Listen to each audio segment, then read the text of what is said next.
Hey there, it is Rachel Bailey, and I know many of you have heard me talk about the fact that the way you communicate in the moment, the tone that you use and how you speak to someone really does make a difference in whether they're going to listen to you. And it makes a big difference in how the situation is going to go. The more in control you are of your own emotions, the better off the situation is. But a lot of parents come up to me and they say, Rachel, I want to be more in control of my emotions, but in the moment, I keep going back to old patterns. I keep yelling. I keep making my child feel bad. I keep getting, really, really angry.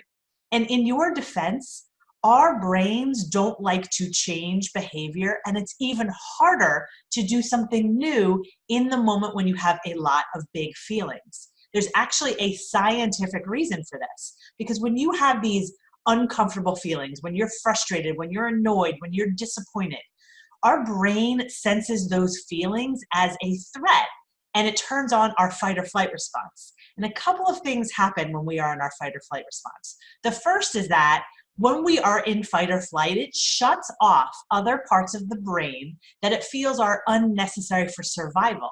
So the part of your brain where these lessons that are really consistent with your morals and your values, but the part of the brain where these lessons live is actually shut down when you are in fight or flight. When you're frustrated or annoyed, you can't access those lessons.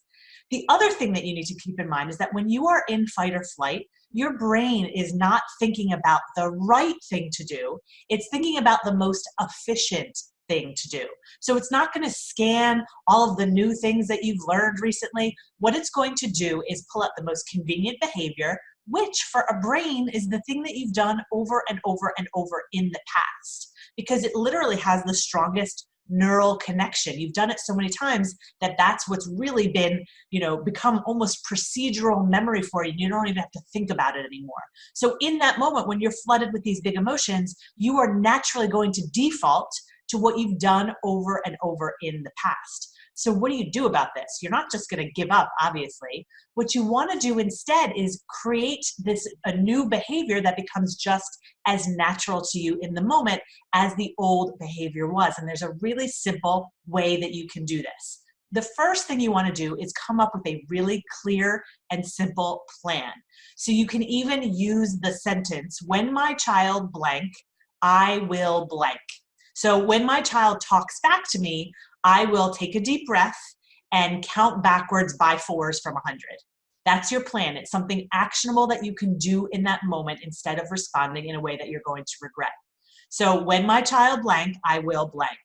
The next thing you want to do is practice this in between times of upset, because ultimately you do need to create new neural connections.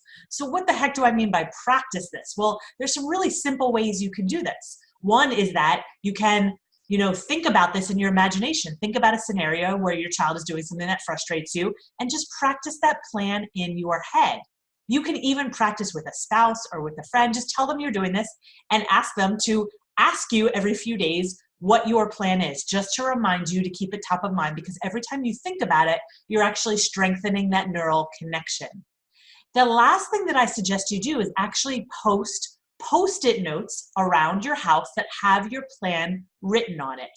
There are two reasons for this. One is that if you see it around the house, that's another type of practice, a new way that's going to make that connection for you in your brain. But also, especially if you have that Post-it note in a room where you tend to lose your cool, you can just look up in that moment. If you're really flooded and you can't think straight, just look up and read what it says on the Post-it note and do that. Ultimately, you don't want to do too much thinking in the moment because you're not thinking straight when you're really flooded with emotions. The more you practice this, the more you actually do this new behavior becomes your automatic response, and the old behavior is actually going to start to extinguish. So ultimately, you want to create a simple plan, practice it, and then maybe even have a reminder in the moment. The last thing I will say is if this is really difficult for you and you find that you're really struggling to stay calm, it may be because the level of stress in your life is just too big for these in-the-moment strategies, and you need to reduce that stress to begin with. Because ultimately, when our level of stress is so high, then these simple strategies aren't big enough to overcome the yuck or the big feelings that we have on a regular basis. If you want tips for how to reduce some of those big feelings, I do speak about them on my podcast, Your Parenting Long Game, which you can find on iTunes or any other podcast app.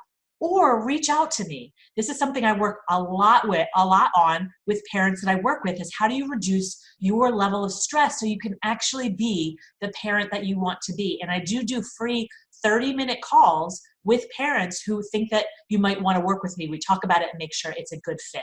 So feel free to reach out to me at rachel@rachel-bailey.com, and I would be happy to set up that free call with you to reduce your stress, or just to help you find an in-the-moment strategy that's going to work for you.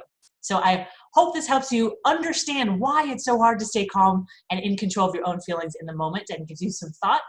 I look forward to seeing you again next time. Take care.